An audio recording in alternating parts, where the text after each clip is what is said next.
उसके पहले दर्शकों को जल्दी से हम दिखा देते हैं आपातकाल की घोषणा के 50 वर्ष पूर्ण होने पर केंद्रीय मंत्रिमंडल का यह संकल्प है, जिसमें हाईलाइट करके लिखा गया है कि संविधान पर यह प्रहार 1974 में नवनिर्माण आंदोलन और संपूर्ण क्रांति अभियान को कुचलने के कठोर प्रयास के साथ शुरू हुआ था। यानी कि कांग्रेस की सरकार कैसे आंदोलन को कुचलती थी। और आगे लिखा गया है वर्ष 2025 संविधान हत्या दिवस की 50वीं वर्षगांठ है।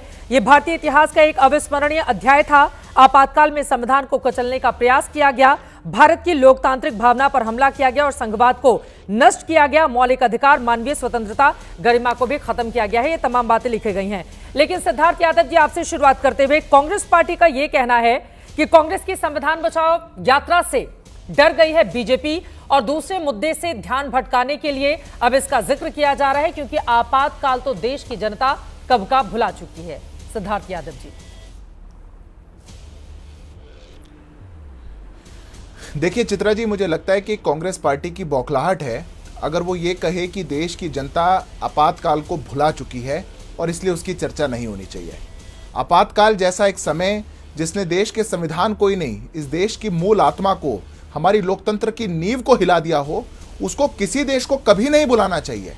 किसी एक पार्टी को ये गफलत कभी नहीं होनी चाहिए कि वो आपातकाल जैसा एक काल किसी देश पर थोप सके।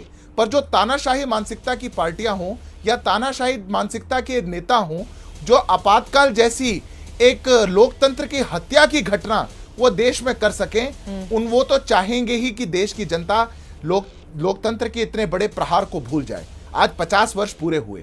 क्यों खड़गे जी, क्यों राहुल गांधी, क्यों कांग्रेस पार्टी के बड़े नेता एक बार नहीं आकर के कहते कि हम आपातकाल पर माफी मांगते हैं? क्यों कांग्रेस पार्टी ने आज तक 50 सालों में कभी एक बार कहा हो कि जो लोकतंत्र पर सबसे बड़ा आघात देश में हुआ, जब देश में सभी प्रेस पर सेंसरशिप लगा दी गई थी, जब कोर्ट्स पर सेंसरशिप लगा दी गई थी, जब देश में मौलिक अधिकारों पर सेंसरशिप लगा दी गई थी, क्या क्या देश के लोगों के साथ नहीं हुआ, कितने टॉर्चर लोगों के साथ नहीं हुए, उस पर कोई आपको एक प्रतिशत भी नहीं लगा कि कभी माफी मांगी जानी चाहिए? कांग्रेस अगर आपने माफी मांगी होती तो अघोषित आपातकाल लगा दिया है बीजेपी ने इस देश के भीतर। देखिए चित्रा जी, मुझे लगता है कि ये बहुत अन्याय है उस काल के साथ। मुझे आज भी याद है और मैं 10 सेकंड लेके आपके दर्शकों को बताता हूं। जितने लोग आपातकाल को पढ़ेंगे वो जान पाएंगे कि जिस रात इमरजेंसी लगाई गई थी, मुझे लगता है कि आजादी के बाद सबसे लंबी रात हो रही होगी।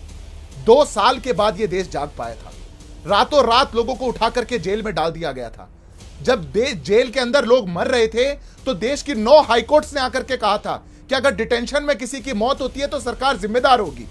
सुप्रीम कोर्ट में सरकार केस लेकर के गई और सुप्रीम कोर्ट का फैसला ये लेकर के आई कि कोई मर गया तो उसकी सरकार कोई जिम्मेदारी नहीं लेगी। कस्टडी में एक जज जस्टिस HR खन्ना ने उसके खिलाफ अपना डिसेंटिंग ओपिनियन दिया था, तो इंदिरा गांधी ने उनको चीफ जस्टिस नहीं बनने दिया। उन्होंने अगले दिन रिजाइन कर दिया, सुपरसीड कर दिया। न्यूयॉर्क टाइम्स में एक आर्टिकल छपा था चित्रा जी, और उन्होंने कहा था if India regains democracy ever You should be thankful to HR Khanna who was your warrior। जब ऐसे समय में देश चला हो, प्रेस पर सेंसरशिप लगी हो, कोई अखबार ना छाप सके, कोई टीवी ना चला सके, उसकी आप तुलना करते हैं आज से? आप अपमानित करते हैं उस समय को, आप अपमानित करना चाहते हैं उन बलिदानों को, आप अपमानित करना चाहते हैं उन लाखों लोगों को जिनके नाखूनों को आपकी सरकार ने छीन लिया, जिनकी जानों को आपने छीन लिया। लोगों ने अपने परिवार छोड़े, घर छोड़े, अपनी जान को खोया, और आप उसको अपमानित करते हैं ये कहकर के क्या घोषित आपातकाल? क्या हो रहा है ऐसा? 42 अमेंडमेंट में आपने इतिहास हमें सिखाता है कि हमें वर्तमान कैसा रखना है और भविष्य को किस दिशा में लेकर जाना है।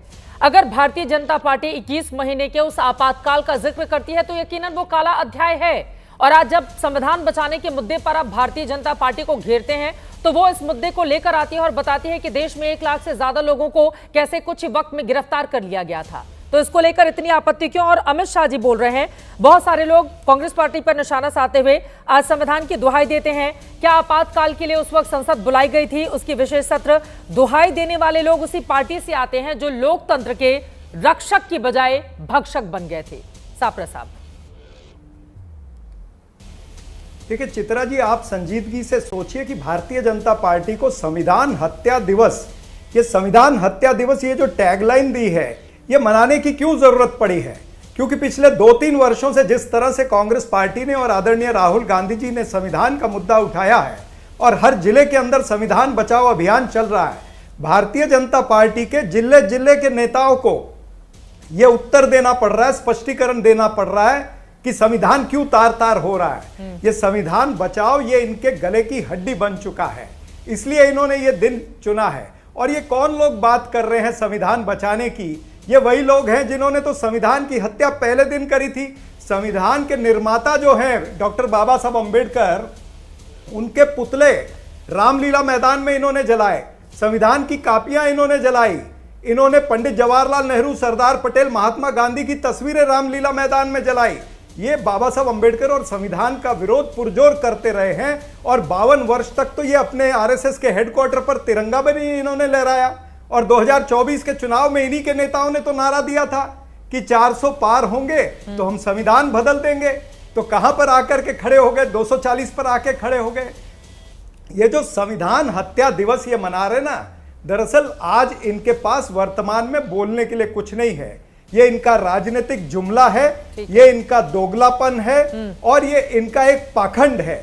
ये पाखंड जो है जनता मानने नहीं वाली है। और बीजेपी के प्रवक्ता ने अभी कहा कि क्यों नहीं कोई कांग्रेस पार्टी का नेता इस पे अपनी गलती को मानता। तो मैं इनको याद दिलाना चाहूंगा, ये अभी अभी प्रवक्ता बने हैं, कि राहुल गांधी जी ने यह बात कह दी है पहले ही कि इमरजेंसी जो है वो गलत थी, उससे हमें बहुत नुकसान हुआ। लेकिन एक बात और याद दिलाना चाहूंगा कि हमें नुकसान हुआ, 77 का चुनाव हम हारे, लेकिन 2.5 साल के बाद में हम फिर से 353 529 सीटों में से 353 सीटें यानी 2/3 मेजॉरिटी आदरणीय इंदिरा गांधी जी जीत करके आई थी। यानी 180 में जो संविधान का रोष था, जो गुस्सा था, वो 1980 में खत्म हो गया था।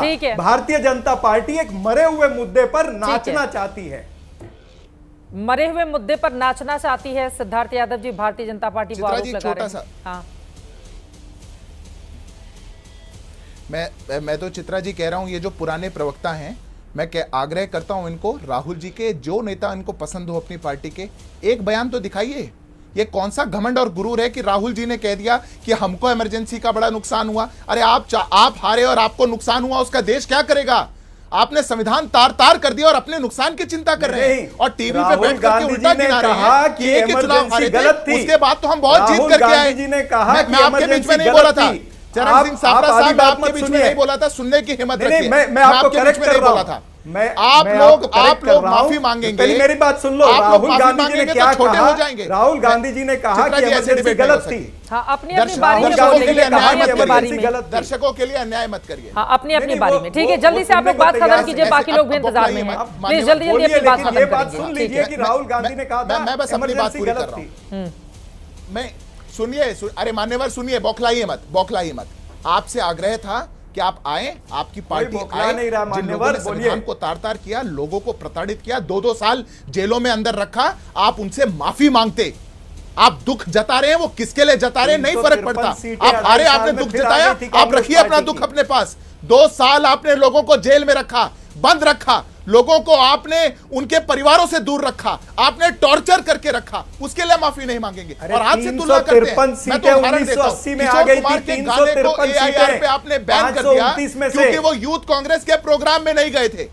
ये तो आपका इमरजेंसी थी, ये आपका लोकतंत्र है, ये आपकी परिभाषा है देश को चलाने की। ठीक है, आगे बढ़ते हुए बाकी लोगों की भी प्रतिक्रिया ले लेती हूं। ठीक है, एक पत्रकार के तौर पर मेरा ये मानना है कि आपातकाल के काले अध्याय को बार बार लोगों के बीच बताना इसलिए जरूरी हो जाता है ताकि कोई भी दूसरी सरकार उस दिशा में आगे नहीं बढ़े। लोगों को जागरूक होना चाहिए आपातकाल क्यों लगाया गया था, और लोगों को पता होना चाहिए कि अगर कोई भी सरकार आपके अधिकारों का हनन कर रही है तो खुद से लोगों को अपनी आवाज को बुलंद करना चाहिए। अब मलूक